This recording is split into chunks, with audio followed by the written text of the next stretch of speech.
नमस्कार, मैं अविनाश रंजन गुप्ता आपका अपने चैनल पर हार्दिक अभिनंदन करता हूं और आज के इस वीडियो में हम क्रिया या वर्ब का एक बड़ा ही रंगीन अध्याय पढ़ने वाले हैं, जिसे हम लोग कहते हैं रंजक क्रिया। तो शुरू करते हैं इस रंजक क्रिया के बारे में एक विस्तृत अध्ययन। सबसे पहले हम लोग ये जान लेते हैं कि ये रंजक क्रियाएं होती क्या हैं। देखिए, रंजक क्रियाएं मुख्य क्रिया के अर्थ को रंजित करती है। मुख्य क्रिया क्या है? जिसे हम लोग अंग्रेजी में कहते हैं मेन वर्ब। जो मेन वर्ब है उसके अर्थ को रंजित करती है, अर्थात उसके अर्थ में ये रंग भर देती है, रंग भरने का काम करती है, अर्थात विशिष्ट अर्थ छवि प्रदान करती है। ये कैसे करती है अभी हम लोग अपने आगे वाले स्लाइड्स में देख लेते हैं। देखिए, रंजक क्रियाओं का रूप, ये रंजक क्रियाओं का जो रूप है वो क्या है और कैसा है। देखिए, रंजक क्रियाएं संयुक्त क्रियाओं का रूप है। संयुक्त क्रियाएं जिसे हम लोग अंग्रेजी में कंपाउंड वर्ब कहते हैं। कंपाउंड वर्ब कहने का मतलब है दो क्रियाएं होनी ही चाहिए। जैसे देख लेना, तो देख भी एक क्रिया है और लेना भी एक क्रिया है। तो जब एक से अधिक क्रियाओं का कहीं योग होता है तो उसे हम लोग संयुक्त क्रिया कहते हैं।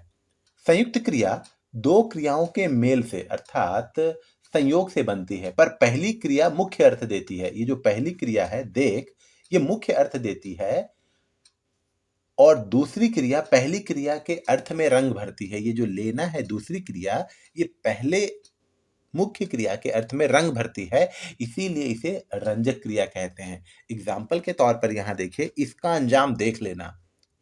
बोलने वाला ये भी कह सकता था कि इसका अंजाम देखना, लेकिन वो कह रहा है इसका अंजाम देख लेना, अर्थात वो लेना रंजक क्रिया का प्रयोग कर रहा है इस देख मुख्य क्रिया के अर्थ में और भी प्रभाव डालने के लिए। तो रंजक क्रिया का प्रयोग हम लोग किस लिए करते हैं? मुख्य क्रिया के प्रयोग में और भी प्रभाव उत्पन्न करने के उद्देश्य से करते हैं। रंजक क्रियाओं के प्रयोग का उद्देश्य देखिए, रंजक क्रियाओं से वाक्य में सूक्ष्म परिवर्तन और वक्ता की मन स्थिति का भी बोध होता है। देखिए, रंजक क्रियाओं के प्रयोग से नॉर्मली दो बेनिफिट्स हम लोगों को मिलते हैं। पहले, हम लोगों को रंजक क्रियाओं के प्रयोग से वाक्य में सूक्ष्म परिवर्तन, छोटा परिवर्तन या हम लोगों को उसमें थोड़ा सा डिफ्रेंसिएशन देखने को मिलता है, थोड़ा सा चेंजेस देखने को मिलता है और साथ ही साथ वक्ता अर्थात जो स्पीकर है, जो बोल रहा है, उसकी मन स्थिति, उसके मन में क्या चल रहा है, इसका भी बोध होता है। जैसे गाड़ी चल दी, तो देखिए इसमें चलना क्रिया के साथ देना रंजक क्रिया का प्रयोग हुआ है। गाड़ी चल पड़ी, इसमें देखिए चल क्रिया के साथ पड़ी रंजक क्रिया का प्रयोग हुआ है। गाड़ी चल निकली, तो चलना के साथ निकली का प्रयोग और गाड़ी चली गई, चलना के साथ जाना का प्रयोग। अर्थात सभी में गाड़ी के चलने का ही जिक्र है, लेकिन ये वक्ता की मनस्थिति का बोध कराता है कि कहीं बहुत देरी के बाद गाड़ी चल रही है, आखिरकार गाड़ी चल पड़ी, उफ, गाड़ी चली गई। तो ये वक्ता की मनस्थिति का बोध कराने के साथ साथ वाक्य में सूक्ष्म परिवर्तन भी लाता है। ये है रंजक क्रियाओं के प्रयोग का उद्देश्य। अब हम लोग आ जाते हैं रंजक क्रियाओं के भेद पर। नॉर्मली ब्रॉडर सेंस में अगर हम लोग बात करें तो रंजक क्रियाएं 8 प्रकार की होती हैं। जैसे आना, जाना, उठना, बैठना, लेना, देना, पढ़ना और डालना। इसके अलावा भी और रंजक क्रियाओं का प्रयोग होता है, लेकिन ये जो 8 है ये मुख्य है और हम लोग एक-एक कर इसका एग्जाम्पल देखते हैं कि इससे किस प्रकार की मनस्थिति का भाव उत्पन्न होता है। सबसे पहले हम लोग देखते हैं आना। देखिए, आना रंजक क्रिया का प्रयोग जब हम लोग करते हैं तो इसमें अनायासता, जो स्वतः ही हो जाता है, ऑटोमेटिक जो हो जाता है, ये अपने आप जो हो जाता है, ऐसे भाव को ये प्रस्तुत करता है। जैसे आना, रो आना, कर आना, बन आना, इस तरीके से और हम लोग प्रयोग कर सकते हैं। इसका वाक्य प्रयोग करके देखिए, उसके बिगड़े फ़ोन को मैं बना आया। मेरा मन किया तो मैं बना आया। हम लोग ये भी कह सकते थे उसके बिगड़े फ़ोन को मैंने बनाया।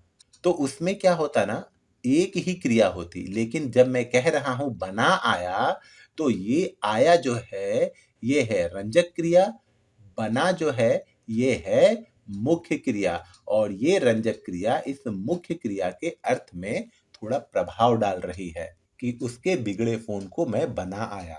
बुढ़िया का करुण क्रंदन सुनकर मुझे रुलाई आ गई। रोना से हो गया रुलाई आ गई। ये भी कह सकता था कि मैं रो पड़ा या मैं रोया, लेकिन रुलाई आ गई। इससे ये पता चल रहा है कि ऑटोमेटिक अनायास ही मैं रो पड़ा। ठीक उसी प्रकार मैं पैसे लेने गया था, उल्टे पैसे दान कर आया। अर्थात जब मैं पैसे लेने गया, जिस व्यक्ति से मुझे पैसे लेने की जरूरत थी या मुझे जिस व्यक्ति से पैसे लेने थे, उसकी दयनीय स्थिति देखकर मैं पैसे ही दान कर आया। ये एक भाव को भी प्रदर्शित कर रहा है। उसी प्रकार हम लोग दूसरा देखते हैं, जाना का। जाना जो है ये रंजक क्रिया है और मुख्य क्रिया के साथ लगता है और उसके अर्थ में परिवर्तन लाता है। इसमें देखिए क्रिया पूर्णता अर्थात क्रिया के पूर्ण का बोध होता है और तथा शीघ्रता अर्थात थोड़ा सा हरीनेस जल्दी का भी बोध होता है। कैसे? वाक्य प्रयोग यहाँ देखिए, तुम यहाँ आकर बैठ जाओ। जैसे कि कोई जगह खाली हुई है और मैं किसी को कह रहा हूं तुम यहाँ आकर बैठ जाओ। तुम यहाँ आकर बैठो बोलने का मतलब कुछ और होगा, लेकिन बैठ जाओ कहने का मतलब कुछ और। जल्दी इमीडिएट आ जाओ। मैं जा रहा हूं, तुम जल्दी आ जाना। तो देखो, आ जाना, आ मुख्य क्रिया, जाना रंजक क्रिया। गर्मी के मारे में 3-4 गिलास पानी पी गया। देखिए, पानी पिया भी बोल सकता था, लेकिन पानी पी गया ये एक अलग तरीके का अर्थ दे रहा है। इसीलिए हम लोग रंजक क्रियाओं का प्रयोग करते हैं। तो आना, जाना, इसके बाद हम लोग देखते हैं उठना। इसमें क्या होता है? आकस्मिकता का भाव होता है। आकस्मिकता अचानक, सडनली हो गया। और ये जैसे रो उठना तो रो मुख्य क्रिया है, गा उठना तो गा मुख्य क्रिया है, चिल्ला उठना तो चिल्ला मुख्य क्रिया है और उठना रंजक क्रिया। वाक्य प्रयोग देखिए, प्रोत्साहन पाकर मैं भी गा उठा। अर्थात मैं गाना चाहता था या ना चाहता था, लेकिन प्रोत्साहन पाया तो मैं भी गा उठा। ऑटोमेटिक, आकस्मिकता, अचानक मैं भी गा उठा। ठीक है। अचानक सांप को देखकर मैं चिल्ला उठा। अचानक सांप को देखकर मैं चिल्लाया, वो ऐसे भी कह सकता था, लेकिन यहां पर वो कह रहा है चिल्ला उठा। तो ये उठा जो है ये है रंजक क्रिया, जो मुख्य क्रिया के अर्थ में थोड़ी सी तब्दीली ला रही है, थोड़ा सा परिवर्तन ला रहा है। लक्ष्मण मूर्छा का दृश्य देखकर मेरा हृदय रो उठा। लक्ष्मण मूर्छा ये रामायण का एक अध्याय है जिसमें लक्ष्मण जी मूर्छित हो जाते हैं, बेहोश हो जाते हैं और राम अपने भाई को अपनी गोद में बैठाकर रोने लगते हैं। ये है लक्ष्मण मूर्छा का दृश्य। इसे देखकर मेरा हृदय रो उठा। मेरा हृदय रोया नहीं, रो उठा। रंजक क्रिया से देखिए यहाँ अर्थ की अभिव्यक्ति विशिष्ट तरीके से हो रही है। अब हम लोग आ जाते हैं अगले पर, बैठना। इसमें भी हम लोगों को आकस्मिकता का भाव अर्थात ऑल ऑफ ए सडन का भाव ही हम लोगों को देखने को मिलता है। जैसे मार बैठना, खो बैठना, चढ़ बैठना इत्यादि। गुस्से में आकर मैं बच्चे को मार बैठा। अर्थात मैंने बच्चे को 1-2 थप्पड़ लगा दिया, मार बैठा। मैंने बच्चे को मारा की जगह मार बैठा। अर्थात मैं मारता नहीं हूं, गुस्सा आ गया और सडनली मैं बच्चे को मार बैठा। ठीक उसी प्रकार फायदे के चक्कर में मैं अपना नुकसान कर बैठा। फायदा करना चाह रहा था, नुकसान हो गया। गुस्से में मैं अपना आपा खो बैठा। मतलब आपा खो बैठना अर्थात खुद से कंट्रोल खो देना। आपा खो बैठा। तो इस तरीके से हम लोग बैठना जो है इस रंजक क्रिया के बारे में भी जान गए। अब हम लोग आ जाते हैं अगले पर, लेना। इससे हम लोगों को क्रिया पूर्णता अर्थात किसी क्रिया के पूर्ण होने का भाव होगा या विवशता, मजबूरी, लाचारी, बेबसी का बोध होता है। कैसे? देखिए, पी लेना, सो लेना, ले लेना इत्यादि। उसने दूध पी लिया, क्रिया पूर्णता अर्थात पीने की जो क्रिया है वो पूर्ण हो गई। मजबूरी में उसने जहर का घूंट पी लिया। जहर का घूंट पी लिया अर्थात उसने अपनी जिंदगी खत्म कर ली या उसे वो करना पड़ गया जो वो नहीं करना चाहता था, इसीलिए घूंट पी लिया। याद करके दुकान से सामान ले लेना। ठीक है, एकदम याद करके इस क्रिया को पूर्ण करनी ही है, सामान ले ही लेना है। ठीक है, ओके। अब हम लोग आते हैं अगले पर, जो है देना। इससे भी क्रिया पूर्णता या विवशता का भाव प्रदर्शित होता है। कैसे? देखिए, चल देना, रो देना, फेंक देना इत्यादि। वाक्य प्रयोग देखिए, बालक बैग उठाकर स्कूल चल दिया। उसका मन था तो भी, मन नहीं था तो भी विवशता के कारण वह स्कूल चल पड़ा। बेवजह डांट सुनकर राहुल रो दिया। राहुल ने कोई गलती नहीं की थी लेकिन फिर भी उसे डांटा गया, इसीलिए वो रो दिया। यहां पर आप पड़ा भी लगा सकते हैं, रो पड़ा। उसने पुलिस को 500 रुपए का घूस दे दिया। घूस अर्थात रिश्वत, रिश्वत कहते हैं, अंग्रेजी में इसे ब्राइब कहते हैं। दे दिया। तो विवशता का बोध हो रहा है, क्रियापूर्णता का भी बोध हो रहा है। अब हम लोग आ जाते हैं अगले पर, जो है पढ़ना। ये स्वतः या शीघ्रता का भाव प्रदर्शित करता है। कैसे? रो पड़ना, हंस पड़ना, चौंक पड़ना इत्यादि। कैसे? देखिए, खिलौने के टूटते ही बच्चा रो पड़ा।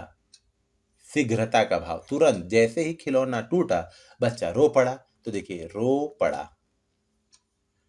अचानक आए प्रिंसिपल को देखकर मैं चौंक पड़ा। स्वतः ही मैं चौंक पड़ा, मुझे किसी ने चौंकाया नहीं, मैं अपने सामने प्रिंसिपल को देखकर चौंक पड़ा। रमेश विद्यालय की ओर चल पड़ा। स्वतः ही। तो ये जो पड़ा है ये रंजक क्रिया है और आप देख रहे हैं कि ये मुख्य क्रिया के अर्थ में तब्दीली, परिवर्तन या उसके अर्थ को और भी रंजित कर रहा है, विशिष्ट बना रहा है। अब हम लोग आ जाते हैं अपने 7वें नंबर पर, जो है डालना। देखिए, इससे क्या होता है? बलात्, जबरन या क्रियापूर्णता का भाव बोध होता है।